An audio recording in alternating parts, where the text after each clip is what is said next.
Well, the meetings were officially opened by President Akufo-Addo yesterday, where he called for Africa to develop its own economic model and fight for our interests, emphasizing Africa beyond aid.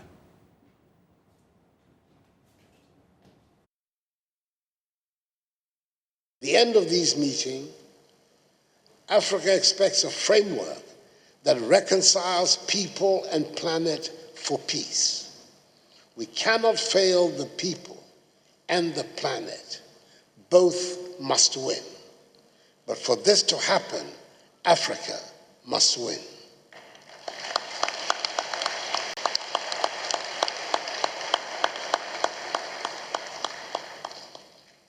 Ladies and gentlemen, the time has come to move towards an economic model which serves our interests, not others.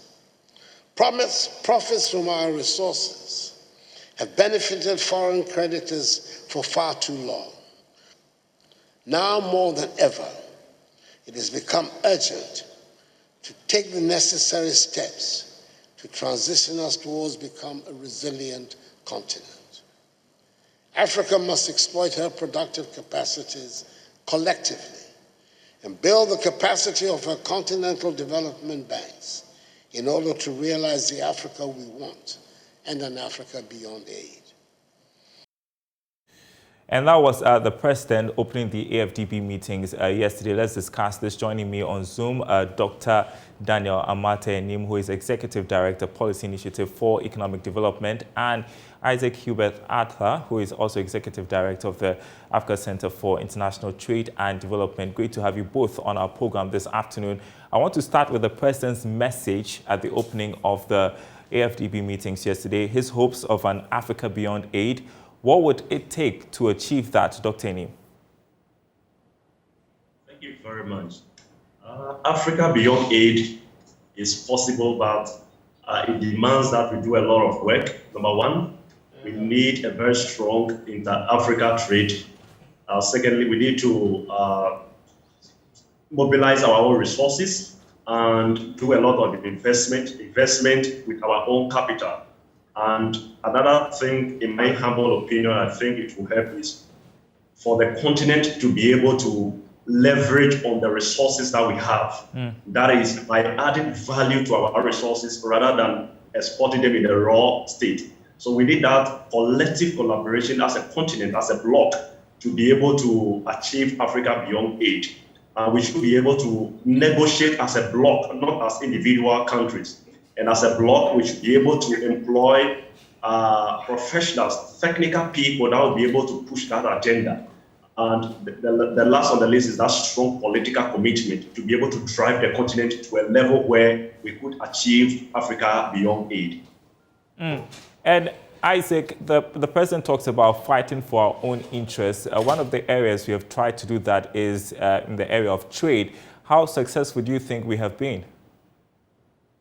Yes, in terms of trade, I would say we have been bullied over the period. Bullied over the period in the sense that if you take the EU as a bloc, they would prefer to negotiate with Ghana, negotiate with Nigeria, as against negotiating with the ECOWAS. In doing so, they have a competitive edge. And so in terms of trade, we've not done so well because, number one, we've not been able to add value to what we export with other economies or with other blocs. The next aspect of the whole thing is about that collective bargaining power. We bargaining as a bloc rather than as individual countries. So to answer you in terms of trade, I'm of the view that we deserve more than what we currently have achieved from other blocs or from other advanced economies. I'd love to hear your thoughts too, Isaac Hubert Arthur, who has also joined us on Zoom. Isaac. Yeah, thank you very much. I think on trade, I would say that we are on the right path, and with the implementation, the current implementation of the AfCFTA, I believe that Africa is on the right path. I mean, for a very long time, we have been under the multilateral trading system, and we really haven't seen much development in Africa. The Doha Development Agenda is still what it is. Nothing, has been achieved so far from the Doha Development Agenda, which seeks to, support developing and least developing countries to also develop, especially with the implementation of aid for trade. But unfortunately, that hasn't happened. So if we have taken our destiny in our own hands, and we have introduced the African Continental Free Trade Area, I believe that we are doing what we are supposed to be doing. What we now need is to focus on the implementation. Make sure that this doesn't become one of the numerous trade agreements that are being signed, But this will be one that indeed was actually made by Africans, and we are implementing it ourselves. And we need to focus on developing the industrialization, capacity that, we've been looking for. This should help us to be able to connect our borders, to ensure that there's regional integration.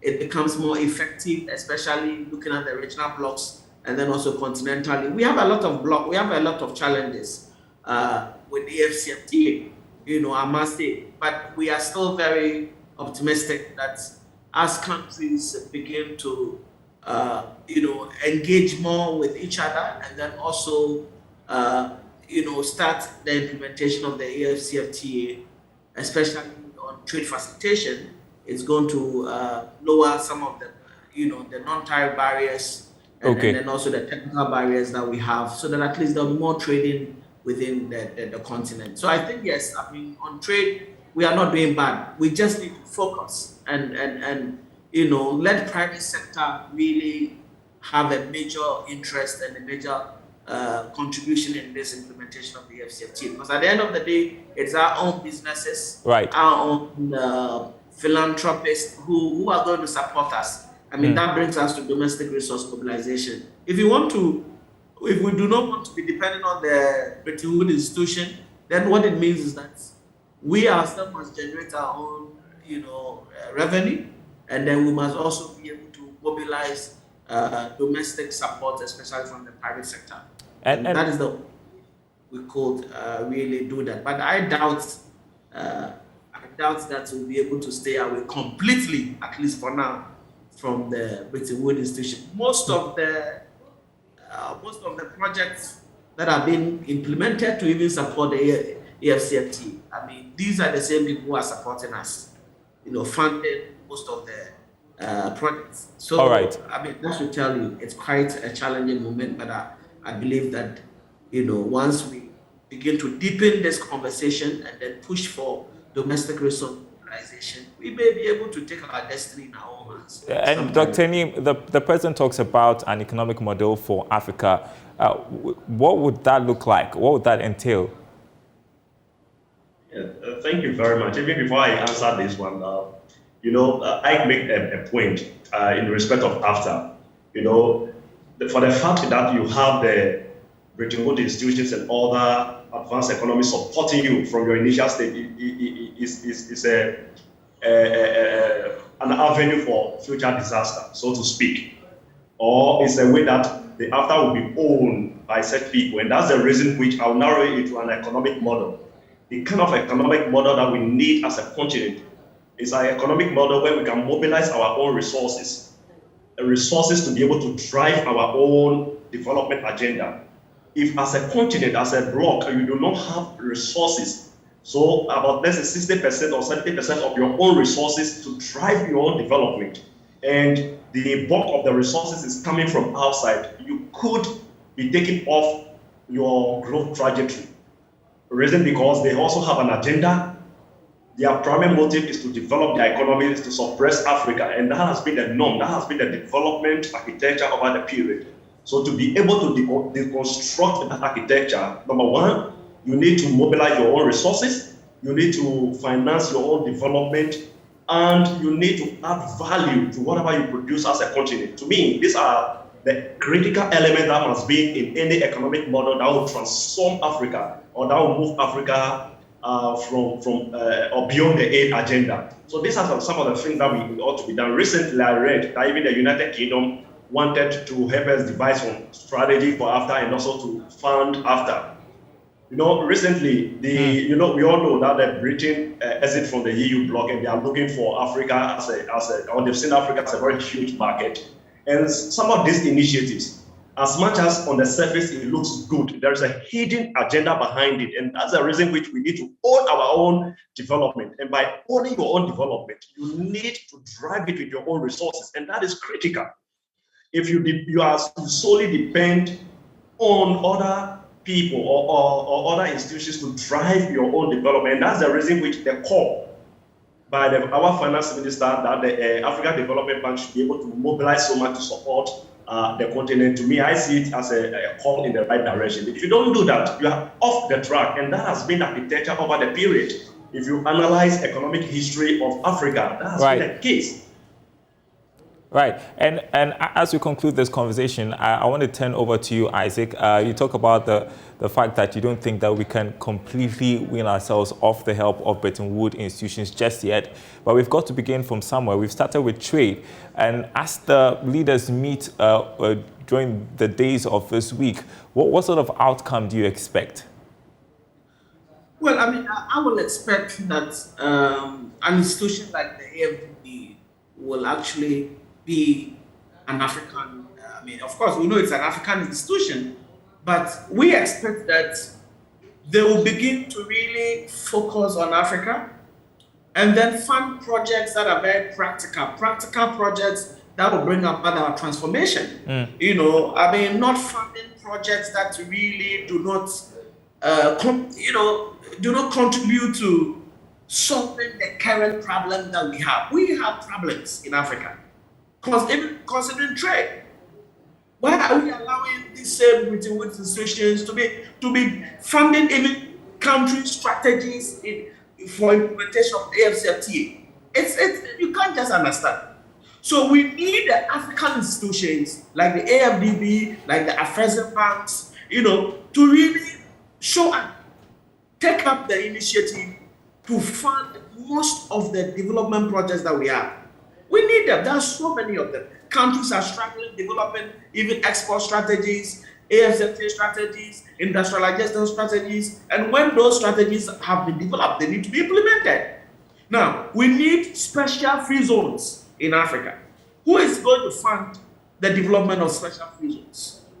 And when those free zones have been developed, who are going to be the investors? Are we going to bring investors outside the continent to come and invest into our own country or into our own continent? Whilst we have a number of billionaires in Africa, so I think that these institutions must really wake up. Whatever shackles is holding them, that is really not making them begin to narrow down on the actual problem that we have in this continent. They should begin to do so, because until our institutions free themselves from external influences and begin to actually become practical, even with their funding, we will still be talking about these same issues years to come. Okay. So we need AfDB. By the close of this week, they must really get closer to AfCFTA Secretariat, to African Union, and then begin to look at what are some of the initiatives, what are some of the projects that they need to support the implementation of the AfCFTA, so they can begin to roll out some funding opportunities. All right, we need to end it here. Thank you so much, Executive Director of ASENTAD, Isaac Hubert Arthur. Also appreciate your time with us. Dr. Amartey Anim, who is the Executive Director of the Policy Initiative for Economic Development.